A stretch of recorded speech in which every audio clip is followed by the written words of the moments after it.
사도행전 15장 39절에서 41절까지입니다.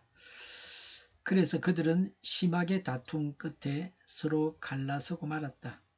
바나바는 마가를 데리고 배를 타고 키프로스로 떠나갔다. 그러나 바울은 실라를 택하고 신도들로부터 주님의 은혜가 함께 하기를 바라는 인사를 받고서 길을 떠났다. 그래서 시리아와 길리기아를 돌아다니며 모든 교회를 튼튼하게 하였다. 아멘. 폴스트는 이렇게 말했습니다. 그 당시에는 어쩔 수 없어 보이나 시간이 지난 후에는 싱거워지는 것이 대부분 우리들의 다툼이다. 바울과 바나바가 다툰 구절을 보고서 싸우기를 좋아해서는 안 됩니다. 그들도 싸웠는데 우리도 좀 싸우면 어때? 그렇게 해서는 안 됩니다. 교회 안에서 왜 싸웁니까? 자기 욕심 때문에 싸운다면 세상 사람들과 다를 것이 없습니다. 언성을 높이고 폭력을 행사해서는 안 됩니다. 하나님의 영광을 위한 싸움이라도 감정을 자제하는 것이 좋습니다. 의견이 서로 다르면 상대의 입장에서 생각해보고 이해하도록 애써야 합니다. 도저히 이해되지 않더라도 당신은 그렇게 생각하는군요 라고 아는 것으로 거쳐야 합니다. 사람마다 사람 자체가 다 다릅니다. 사람마다 그가 처한 입장이 다릅니다. 시간이 흘러가면 어제 생각과 내일 생각도 달라질 수 있습니다. 그래서 사람마다 얼마든지 다르게 생각할 수 있습니다. 세월이 지나고 좀 더 지식을 갖게 되면 때로는 내가 그때 잘못했구나 라고 깨닫기도 합니다. 어제는 이렇게 생각했는데 오늘은 다를 때도 있습니다. 자신이 믿고 확신하는 대로 행동하면서 남도 그가 확신하는 대로 행동할 수 있도록 처신해야 합니다.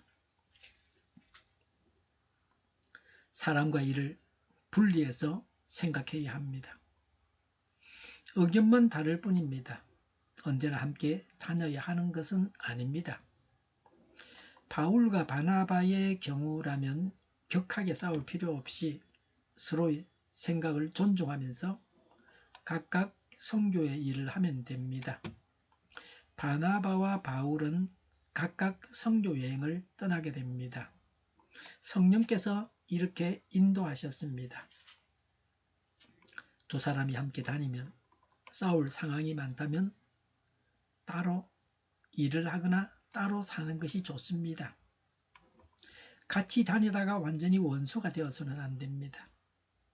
계속 얼굴을 대하고 살아가야 하는 사람이라면 더욱 지혜롭게 사람 사이의 거리를 적절하게 유지해야 합니다. 싸우지 않을 만큼 거리를 두어야 합니다. 그리스도 안에서 교제가 끊어지지 않을 만큼은 가까이 있어야 합니다. 예수님도 12 제자들이 원하는 만큼만 데리고 다니셨습니다. 제일 열심히였던 자가 베드로였습니다. 예수님이 누군가 한 사람을 데리고 다닌다면 베드로였습니다. 베드로는 예수님과 함께 무리를 걷기도 했습니다.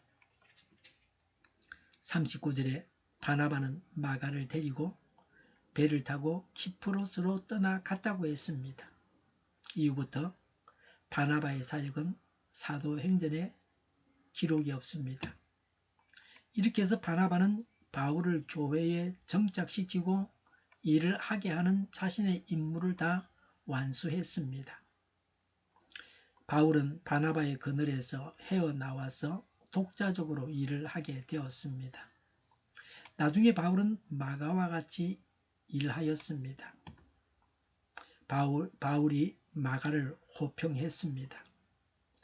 바울은 단독으로 일하면서 바나바와 같이 일할 때보다 더 큰 업적을 남겼습니다. 하나님의 인도하심을 받아서 방법과 과정까지 다 선하기를 바랍니다. 40절에 그러나 바울은 신라를 택하고 그랬습니다.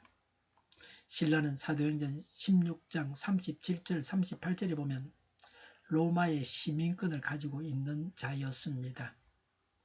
헬라어를 유창하게 구사하는 자였습니다.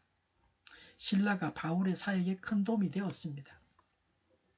40절에 신도들로부터 주님의 은혜가 함께하기를 바라는 인사를 받고서 길을 떠났다고 했습니다. 바울과 신라는 안디옥 교회 성도들의 축복 속에 전도 여행을 떠났습니다. 이런 점에서 바울은 바나바와는 달랐습니다. 바나바와 마가는 안디옥 교회 신도들로부터 전송을 받았다는 구절은 없습니다. 바나바가 갈라져 나간 듯이 표현하고 있습니다. 41절에 그래서 시리아와 길리기아를 돌아다니며 모든 교회를 튼튼하게 하였다고 했습니다. 바울은 안디옥을 중심으로 하는 시리아 지방과 자신의 고향이 있는 길리기아 지방을 먼저 방문했습니다. 이들 지역에서도 할례 문제가 있어서 해결을 위해 방문한 것 같습니다. 바울의 2차 전도 여행은 1차 전도 여행 시 전도한 곳을 둘러보고 더 나아가서 유럽에까지 새롭게 복음을 전했습니다. 바울과 바나바의 결별은 무엇을 의미합니까?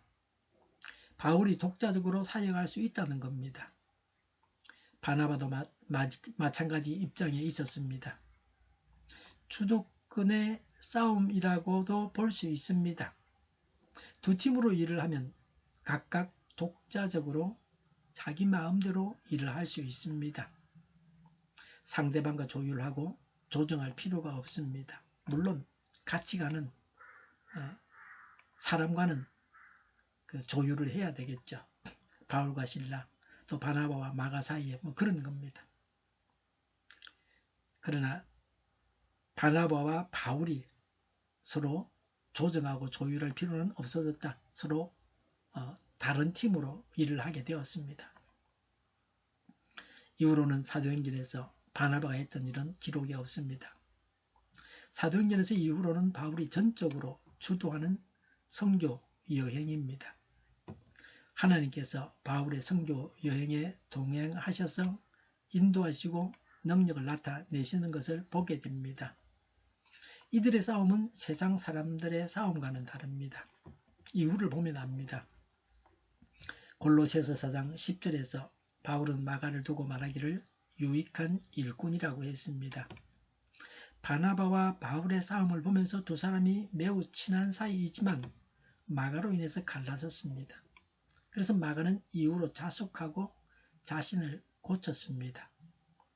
바나바와 바울의 싸움이 준 유익이 이것이라고 할 수 있습니다.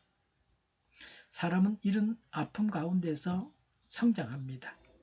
오늘 우리에게 주어진 아픔들이 성장의 기회가 되게 해야 합니다. 전에 우리 지방에 사건이 있었습니다. 한 20년 전의 이야기입니다. 법을 어기면서까지 작은 벌을 주자는 사람과 법을 지키면서 최소한의 벌을 주어야 한다는 의견이 대립이 되어서 고통스러웠습니다. 어느 쪽의 의견도 다 일리는 있었습니다. 사랑과 정의가 다 옳은 것입니다. 벌을 주자고 하는 자도 법을 지키기 위함이지 개인적인 미움 때문에 그렇게 한 것은 아니었습니다. 그런데 다행한 것은 이 일 후에 다시는 이런 류의 잘못이 일어나지는 않았습니다. 지방의 안에서는 그렇습니다. 지교회에서는 또 다를 수 있습니다. 범죄가 우리 모두를 고통에 빠뜨린다는 것과 범죄해서는 안 된다는 것을 깨달았습니다. 이것은 확실한 성경적인 진리입니다. 새로 믿는 자들을 신앙으로 양육해야 합니다. 하나님의 일이 힘들어도 지속적으로 일을 해야 합니다. 변덕을 부려서는 안 됩니다. 교회 안에서 하나님의 일을 하면서 싸우는 것은 좋지 않습니다. 사랑과 정의를 다 갖추어야 합니다. 나는 하나님께서 사용하시기에 불편한 도구이지만 나를 사용하셔서 하나님의 일을 하십니다. 하나님께서 맡기신 일에 기쁨으로 바로 순종하고 열심히 일을 해야 합니다. 하나님께서 맡기신 일을 하면서 기쁨으로 하고 변덕을 부리지 않고 싸우지 않게 그렇게 해야 합니다. 기도하겠습니다. 하나님께서 맡기신 일을 하면서 기쁨으로 하고 변덕을 부리지 않고 싸우지 않게 하옵소서. 하나님의 선하시고 온전하신 뜻대로 하나님의 일을 하게 하옵소서. 우리를 불쌍히 여겨 주옵소서. 우리를 악에서 구하옵소서. 하나님의 뜻이 이 땅에서 이루어지게 하옵소서. 우리의 간구에 응답하여 주시옵소서. 기도하기를 쉬지 않게 하옵소서. 저희의 필요를 채워 주시옵소서. 오늘도 차고 넘치는 복된 삶을 살게 하여 주시옵소서. 감사와 찬양을 주님께 돌려드리며 예수님의 이름으로 기도하옵나이다. 아멘.